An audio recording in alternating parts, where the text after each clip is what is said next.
కదా మరి నీ భార్య ఎందుకు సంతోషంగా ఉంది స్వామి. అవునా? అయినా కూడా మరి ఏ సభాపతితో నేను పిలిపించిన కదా మరి పిలిపించిన కార్యక్రమం సర్వసాంగమే చెప్తున్నాను. అవునా? అంత ఆవేశంగా అడిగితే చెప్పు. అంతే కదా పిలిపించలే కదా ఎందుకు పిలిపించావు, ఏ కారణంలో పిలిపించావు? నేనే కాదలేదు కదా. ఇప్పుడు మన ఇరువురము భార్యాభర్తలము. నీవు నా భార్య. అవును. నేను నీ భర్తను. అవును కదా. భర్త పిలిచాను, భార్య వచ్చాను. ప్రేమగా సంతోషంగా ఏమి నాదా నన్ను రమ్మన్న కారణము అవును అనేది అట్లుంటుంది. ఎందుకు రమ్మన్నావు, ఏ దానికి రమ్మన్నావు? ఆడవారు మాటలే ఎప్పుడు పిలిచలేదు కదా, ఇప్పుడు ఈ నాకు ఇక్కడ పిలిచినావు కదా, అది ఏమో ఎక్కడో అని చెప్పని అంత ఆవేశమా? ఆవేశమే కదా స్వామి. లక్ష్మి స్వామి మనము దేవతలము కాబట్టి ఆవేశాలు ఎప్పుడు ఉండకూడదు. సంతోషంగా ప్రేమగా ఉండాలి. ఎప్పుడు కూడా ప్రేమగానే ఉన్నాం. చెప్తా ఎందుకు చెప్పడం? నేను పిలిచినది ఎందుకు ఈ దేవతలకు? నా మనసులో మాట నీకు చెప్పాలని రమ్మన్నా. ఎందుకు చెప్పకుండా పోతా నేను? ఆ మాట ఏదో నాకు చెప్పు మరి. అవునా? చెప్పమంటావు కదా. లక్ష్మి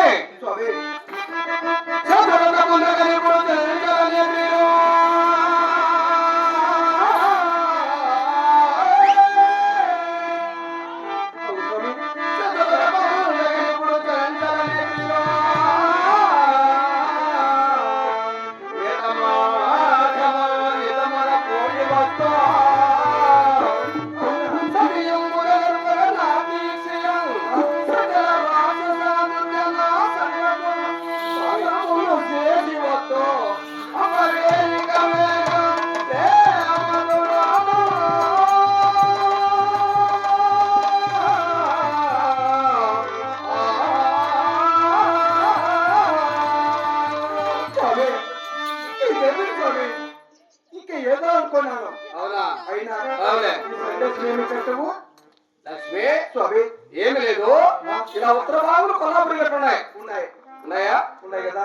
ఆ కొల్లాపురి గట్లలో భక్తులందరూ చాలా కష్టాలు ఉన్నారు. ఈరోజు కష్టాల్లో ఉన్నారా? భక్తులకు ఏ కష్టం వచ్చిందో నేను అడగచ్చు. ఏ కష్టం వచ్చిందని? వాళ్ళకు ఏ కష్టాలు రాలే. ఏమి తినడానికి తిండిలే కాదు, కట్టడానికి బట్టలే కాదు, అన్ని ఐశ్వర్యాలు ఉన్నాయి భక్తులకు. కాకపోతే ఆ కోర మృగాలతో వచ్చిందండి పొదలు. అంటే అడుగు మృగాలు ఏ పంట పెట్టినా భక్తులు ఏ పంట చేతికి రానివ్వలేదు. కోర మృగాలు.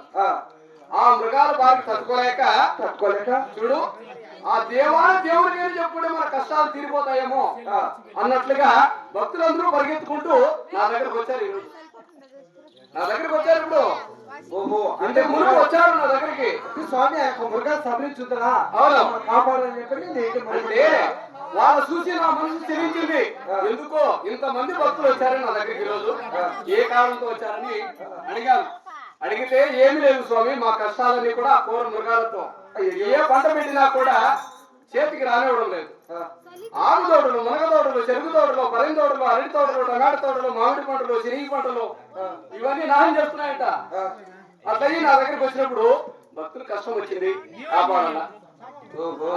తొందరగా వేట మార్గం బయలుదేరి వస్తా, కోర మృగాలు సంహరించేస్తా అని మాట ఇచ్చిన. అంటే నా భర్త ఏదో ఏదో పెద్ద మాట చెప్తాడు అనుకున్నా. కాదు అయినా ముందుగా నీ మాట కూడా చెప్పినా. ఎందుకు చెప్పినానంటే నా భార్య లోకానికి జగన్మాత, సృష్టికర్త, నాకు ఎదురుగా మాట్లాడుతూ నన్ను ప్రేమగా దీవునిచ్చి వేట మార్గం పొందుతుంది. నేను తొందరగా వెళ్ళి వచ్చేస్తానని చెప్పిన వాళ్ళు కూడా. నువ్వా? అవును. నీ మాటే చెప్పిన వాళ్ళు కూడా దేవుడు ఇస్తుంది అని చెప్పాను. మాట ఇచ్చా వచ్చినావు. మాట ఇచ్చేసిన నేను మార్గం వస్తున్నాను, సంహరించేస్తా ఈ రోజుతో, మీకు ఇబ్బందులే వద్దుగా చెప్పేసి పంపించిన. అందుకని భార్యని నిన్ను నేను ఇక్కడికి రమ్మని నీ దగ్గర నేను దీవుని తీసుకొని నేను వేట మార్గం పోయి కోర మృగాలు సంహరించి నీ సంతకే నీ మీద మనసు పెట్టుకొని నీ సంతకే. సరే నువ్వు చెప్పిన ప్రకారం నువ్వు చెప్పిన మాటే మంచి మాటే, దానికి నేను కాదలేదు. అయినా నువ్వు ఒక్కడే పోతున్నావు కదా, నువ్వు ఒక్కడే పోతావు. అయినా నీ కూడా నేను వెతికి వస్తా, మరి నువ్వు కూడా వేట మార్గం పోతే నేను కూడా వస్తా.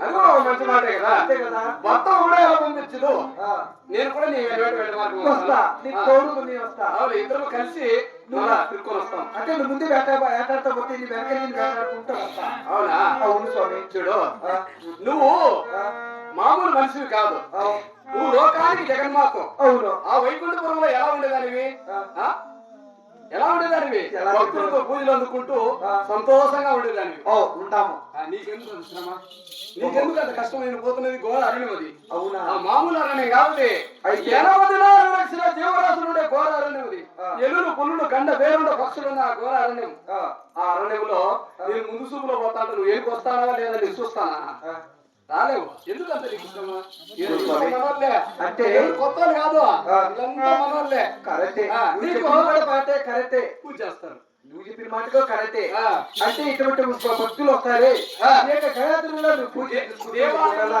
ఉండాలి కదా ఉండాలని చెప్పేది అయినా కూడా నువ్వుగా దేవాన్ని దేవునివి దైవ సభ్యులు మాకు అయినా నీకు లేదు పూజ నేను తీసుకుందా నేను కట్టుకుని భార్య కదా తీసుకుంటే మరి విరుగురు ఇటువంటి భక్తుల దగ్గర పూజ తీసుకోవాలి లేదు కాబట్టి ఈ వెతికితే వస్తాం మరి విరుగురు గతమని ఏం లేదు కానీ నేను ఒక్కనే కాదు నా మంత్రి నా దూరకుడు నమ్మకమైన మంత్రి ఉన్నాడు నేను వేడి మార్గం పోయేసి మన నీ సంతకే వస్తా ఆలస్యం లేకుండా వేడు జరిగిందంటే 3 రోజుల్లో వస్తా లేకపోతే 7 రోజులు సమయం పడుతుంది 3 రోజుల 3 రోజులు గడిచి 7 రోజుల మనం 7 రోజులు స్వామి నిన్ను చూడండి ఒక్క నిమిషం కానీ ఒక్క గడియ ఉండలేదు అటువంటి 3 రోజులైతే నేను ఎలా ఉంటా స్వామి భక్తుల కోసం ఉండాలి ఈ రోజు భక్తుల కోసం లేదు స్వామి ఎంత మాత్రం నిన్ను వదిలి నేను ఉండలేదు కదా అయినా అది కూడా ఏదో మాట కూడా చెప్తాను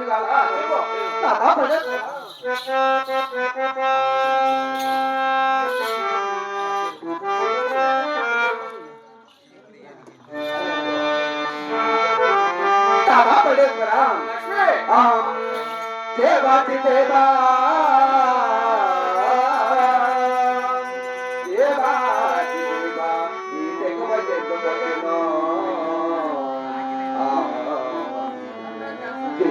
దేవా తెగవ ఎందుకు వచ్చినయ్యా